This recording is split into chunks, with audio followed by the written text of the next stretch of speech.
प्रिय पाठकों, आप सभी का स्वागत है।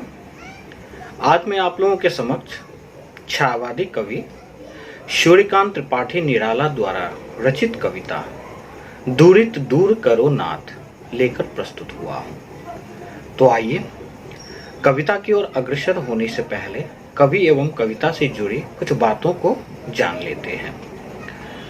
प्रस्तुत कविता के अनुसार सूर्यकांत त्रिपाठी निराला जी शगुनोपासक संत भक्त के रूप में आए हैं और उनकी इस कृति में प्रवृत्ति अर्थात आत्मनिवेदनमय वैष्णवी भक्ति का रागात्मक विश्लेषण बहुधा को हम देख सकते हैं।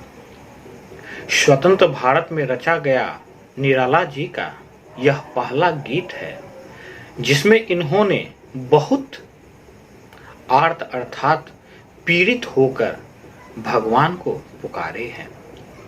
निराला जी को स्थिति उसके लिए पूर्णतः अजीबोगरीब थी।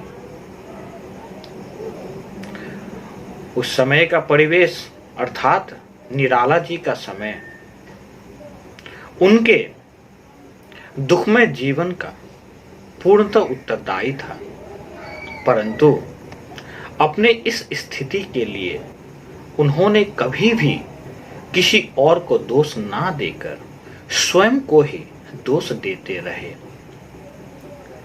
निराला जी अपने आराध्य से अनुनय अर्थात प्रार्थना करते हैं कि हे ईश्वर, मेरे इन दुख भरे बलों अर्थात पलों को दूर कर दे।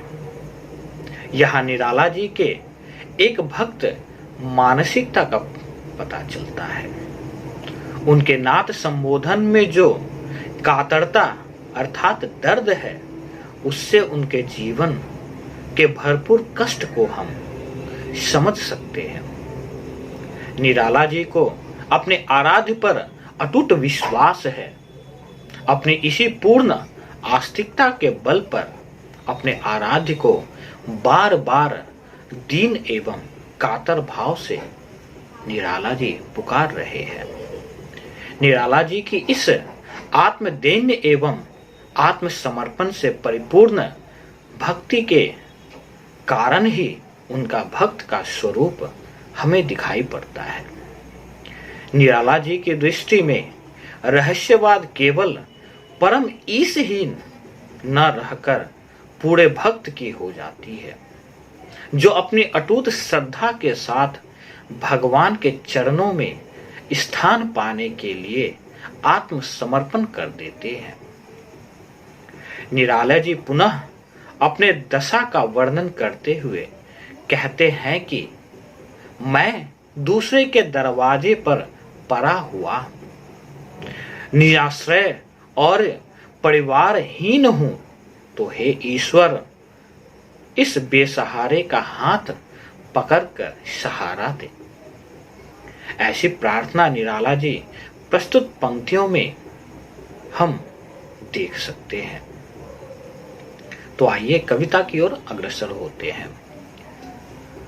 अपनी सुविधा को देखते हुए मैंने कविता को कुछ टुकड़ों में विभक्त किया है और साथ ही इससे पाठक गणों को व्याख्यान को समझने में आसानी होगी एवं पंक्तियों में आए हुए कुछ कठिन शब्दों को मैंने लाल रंग से दर्शाया है एवं उनके अर्थों को ठीक दाहिने ओर नीले रंग से दर्शाया, जो कि आप लोगों के सामने द्रष्टव्य है। तो आइए कविता के पाठन एवं व्याख्यान की ओर बढ़ते हैं।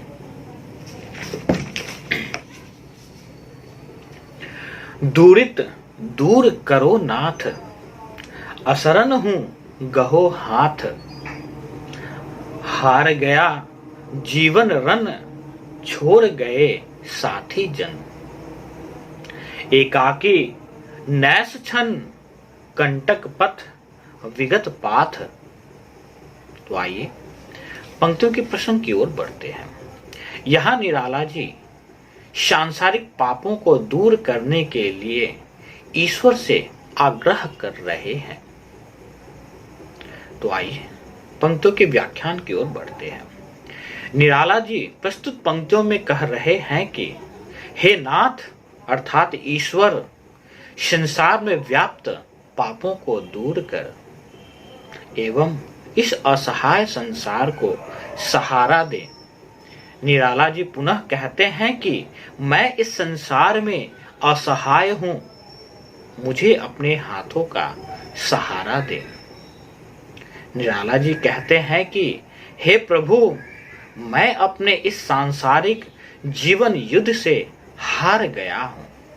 मेरे सभी अपने सगे संबंधी एवं साथी मुझे छोड़ गए हैं, जिससे मैं इस संसार में एकदम अकेला पड़ गया हूं और मेरे जीवन रूपी आगे का पथ बहुत ही कष्टमय लग रहा है। तो आइए अगली पंक्ति की ओर बढ़ते हैं।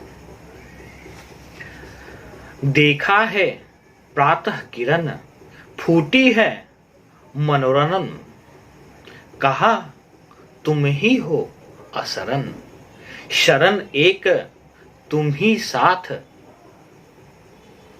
तो आइए प्रसंग की ओर बढ़ते हैं। यहां निराला जी भगवान से सहारे के लिए प्रार्थना कर रहे हैं। तो आइए व्याख्या करते हैं।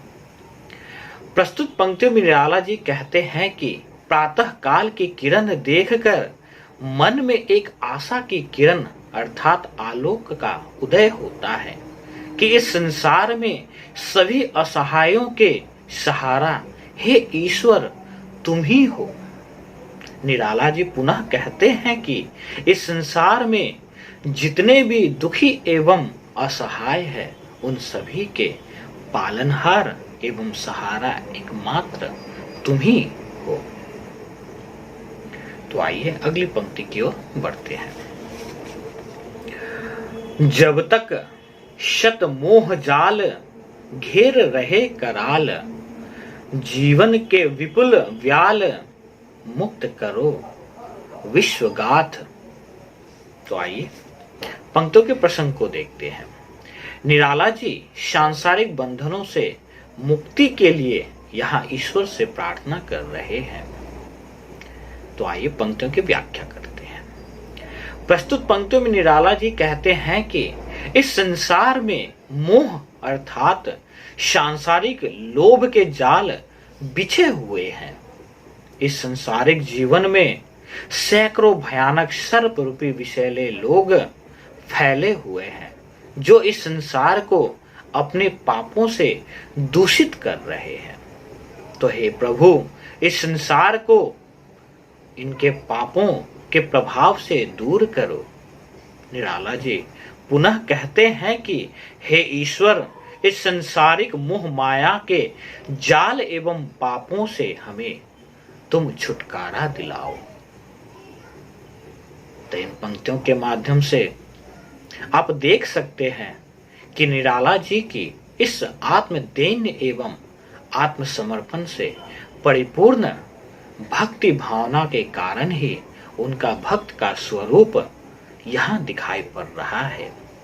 निराला जी की दृष्टि में रहस्यवाद केवल ईश्वर की न रहकर पूरे भक्त की हो जाती है, जो अपनी अटूट श्रद्धा के साथ भगवान के चरणों में स्थान पाने के लिए आत्मसमर्पण कर देता है। इस प्रकार मैं आशा करता हूं कि मेरा यह व्याख्यान आप लोगों के लिए सार्थक सिद्ध हो एवं साथ ही आप लोगों से आग्रह है कि मेरे इस चैनल को आप लोग कृपया लाइक एवं सब्सक्राइब करें, ताकि ऐसे ही साहित्यिक विषयों के वीडियो आप तक आने वाले भविष्य में भी पहुंचते रहे। तब तक